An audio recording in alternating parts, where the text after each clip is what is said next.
আসসালামু আলাইকুম। আশা করি আপনারা সবাই ভালো আছেন। আমি এখানে আপনারা দেখতে পাচ্ছেন যে একটা জিন হাজিরের দোয়া। এটার আজকে পূর্ণাঙ্গ নিয়মটা আমি বলে দেবো, এটা দিয়ে কী কাজ হয়। এটা দিয়ে আপনারা সাধনা করতে পারবেন। এটা কিন্তু এক রাতেই সাধনা, এটা অনুভব করতে পারবেন। যারা বলেন যে জিন জাতি নাই, হিন্দু শাস্ত্রেরা অনেকেই বলে জিন জাতি নাই, আসলে আছে কি না আছে, তারা যদি এই দোয়াটা, মুসলমান হোক আর হিন্দু হোক, এই দোয়াটা যদি আমার নিয়ম কারণ মেনে যদি গভীর রাতে যদি জপ করতে পারে, তাহলে সে বুঝতে পারবে যে আসলে জিন জাতি বলতে কোনো কিছু আছে কি না। এটা দিয়ে কিন্তু একটা দুইটা জিন হাজির হবে না, হাজারে হাজার জিন হাজির হবে কিন্তু। এটা বিশেষ বিশেষ করে আমরা ব্যবহার করি, বা কবিরাজ লাইনে যারা আছে, যারা হুজুর লাইনে আছে, মুতাব্বের লাইনে আছে যারা, এই মুতাব্বের লাইনের লোকেরা বেশিরভাগ এটা ব্যবহার করে। এটা কখন ব্যবহার করি আগে সেটা বলি। সেটা হচ্ছে যে একটা রোগীর উপরে যদি কোনো জিন হাজির হয়, হ্যাঁ, সে অনেক কষ্ট দিতেছে, সে কোনো মতনে যাইতে চায় না, তখন কিছু কিছু হুজুর আছে এই দোয়াটা গভীর রাতে জপ করার পরে সেখানে অসংখ্য জিন হাজির করে, তাদেরকে বলে যে অমুক ঠিকানা অমুক জায়গায় একটা জিন আছে অমুক দেহের ভিতরে, তাকে ধরে নিয়ে আসো অথবা তাকে কতল করো বা তাকে তোমরা নিয়ে চলে যাও। এরকম করে তারা এটা হচ্ছে প্রয়োগ করে আর কি। আর এটা আবার অন্যান্য ক্ষেত্রেও প্রয়োগ করে, যেমন আপনি একটা কাজে ঠেকে গেছেন, সে কাজটা অনেক চেষ্টা করছেন, হয় নাই, তখন তারা এই মুতাব্বিল লাইনে যারা আছে তারা এই দোয়াটাকে পাঠ করে জিন হাজির করে তাদেরকে বলে যে এই জিনিসগুলাকে আমার এই কাজটা আমি অনেকবার করছি, হয় নাই, আপনারা করে দেন। এটা কিন্তু প্রথম রাতেই আসবে, প্রথম রাতের বেলায় আপনাকে সবকিছু করে নিতে হবে। এটা সেই সাধনা।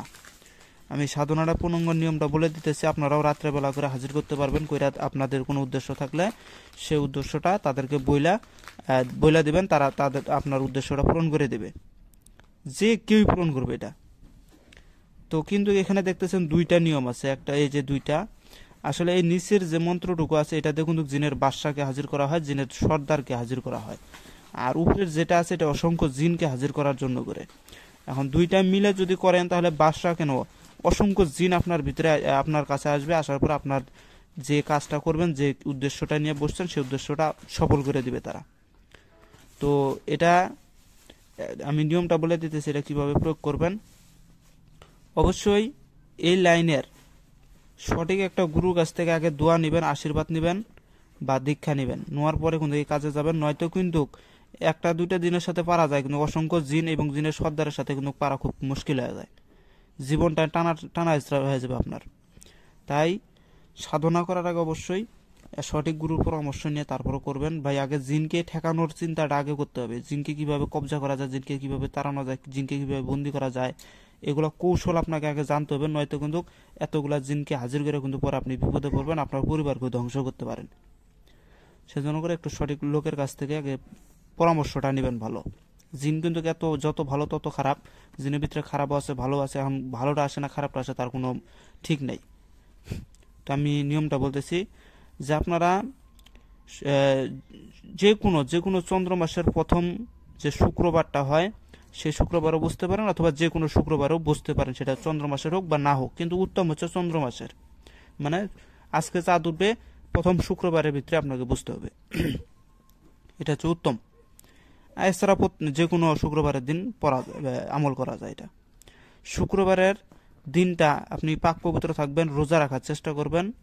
একটা দিন রাতেরই তো সাধনা, আপনি একটা দিন রোজা রাখবেন শুক্রবারের দিনটা, মিষ্টি কোনো খাবার দ্বারা ইফতার করে নেবেন।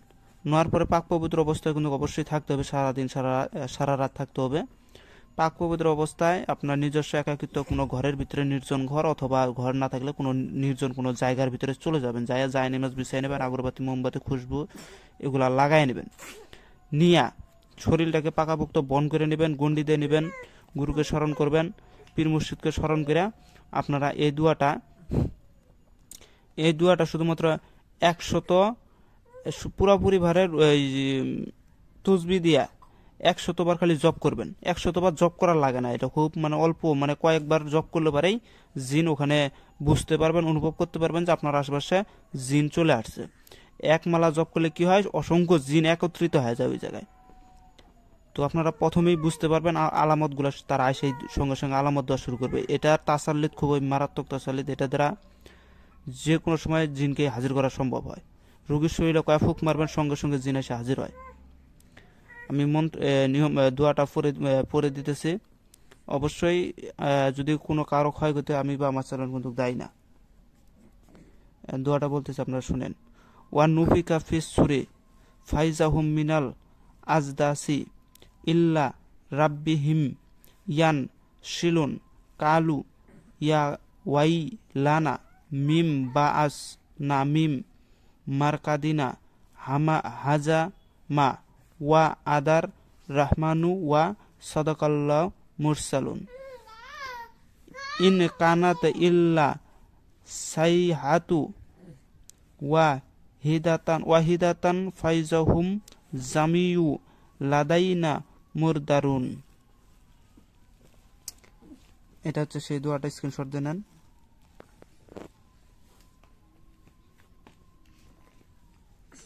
আবারও বলতেছি, ওয়া নুফিকা ফিস সুরি ফাইজাহুম মিনাল আজদাসি ইল্লা রাব্বিহিম ইয়ান শিলুন কালু ইয়া ওয়াই লানা মিম বাআস